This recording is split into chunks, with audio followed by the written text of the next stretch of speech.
and 2 sleep postures that you should avoid. So basically, cervicogenic dizziness relief and 2 sleep habits that you should avoid. Now, we have been talking about cervicogenic dizziness in the last couple of videos, and this is the last one in the series for now. We might add to it later.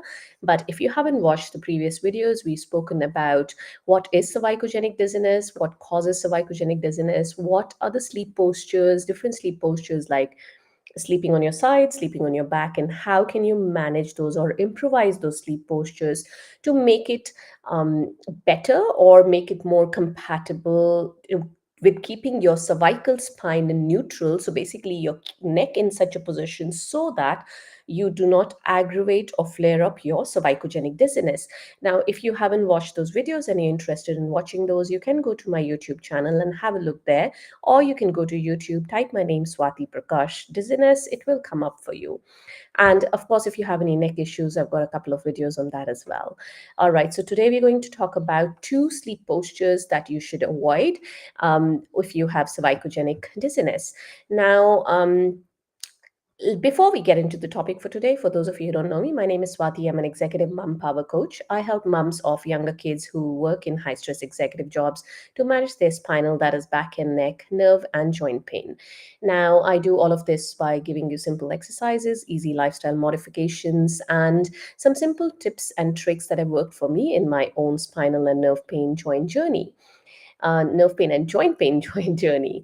All right. So, and I do all of this without taking away a big chunk of your time because, hey, we're moms, we're busy people, and we don't have a lot of time in the day to fit in our solutions for these problems. So, let's get into cervicogenic dizziness relief, 2 sleep habits to avoid today.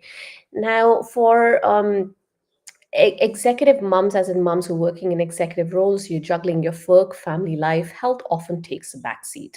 Now, it often takes a backseat till it cannot be ignored anymore. Now, cervicogenic dizziness is a type of vertigo or where your head is spinning, which originates in your neck or your cervical spine. And it can be particularly challenging because it disturbs your day with bouts of unsteadiness and dizziness throughout your daily schedule. You don't know when it's going to hit you. You don't know what you're going to be doing, say driving, in a meeting, working, traveling, etc. So it can be quite disturbing to your daily schedule. So it is usually people will go to the doctor, get medication, watch their posture throughout the day, keep their neck in a neutral position so that you don't flare up your dizziness. However, it is very important to consider your sleeping posture when it comes to cervicogenic dizziness. So, the very first sleeping posture that you want to avoid for cervicogenic dizziness, and really, if you have neck or back pain, you want to avoid sleeping on your stomach. When you're sleeping on your tummy, your neck is turned to either sides, either left or right. So, for example, if my leg is turned towards my right side, there's going to be a lot of stretching on my left side, and there's going to be a lot of compression happening on my right side. Now, that is also going to have the potential to irritate or compress the nerves that are on either sides of the neck, either stretch them or compress them. And when these nerves in the upper to mid cervical spine, that is from your hairline to the middle of your neck, these nerves, when they get irritated or compressed, they can lead to cervicogenic dizziness because these are the nerves that are supplying the back of the head and your side of the head.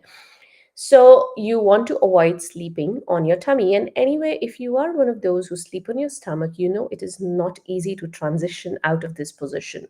So if you want to know more about how to transition from sleeping on your stomach to side sleeping or back sleeping, I have done another video. What I'm going to do is I will leave a link to a blog in the description of this video. And if you're watching me on Instagram, the link will be in my bio, or you can message me and I'll send the link to you. In that blog, I have left a link to another video where I go through this in detail, how to transition from stomach sleeping to side or back sleeping. So you can have a look at that. It's not very easy. However, it's not rocket science. It can be done. And I have done it myself. It took me months to break this habit that I had for years of sleeping on my stomach, but it can be done. If I can do it, anybody can, right? So the other sleeping posture that you want to avoid is sleeping on your stomach. Sleeping in a fetal position. So when you say fetal position, it's basically when you have your neck bent like this. And usually this is seen in people who are sleeping on their sides, because usually when you're sleeping on your back, your neck is I mean, your head is not in a bent position. So when you're sleeping on your side and your neck is all bent like this, and you're sleeping with your shoulders scrunched like this is known as a fetal position, basically the position of a fetus when it's in the uterus. So if you do this, can you imagine the kind of strain that will be present on the nerves and on the cervical spine, all along the cervical spine, because it is in this bent position throughout that 6, 8, or whatever number of hours you're sleeping at night. Again, it's going to irritate or compress the nerves in that upper to mid cervical spine, and to be honest, in the whole of the cervical spine. But when the nerves in the middle to lower part of the cervical spine get compressed, that is manifested more as heaviness or soreness in your shoulders and in your arms, forearms, and fingers. Then that is more of a nerve pain, a typical nerve pain like tingling, numbness, burning, etc. However, when this happens in the upper to mid cervical spine, you have headaches. Those are known as cervicogenic headaches. Again, I've done a couple of YouTube videos. You can have a look at the details there. It'll either lead to headaches or cervicogenic dizziness. So you want to avoid this fetal position where your neck is completely bent over and you are sleeping in that position. Um, so these are the two postures that you want to avoid. And yeah, if you have any questions, any comments for me on this video, or you want to know how to transition out, you want the links to the blog, do drop a comment below and I will address that for you. All right, do check out that blog. It has a couple of other videos that will be helpful for you if you suffer from this cervicogenic dizziness.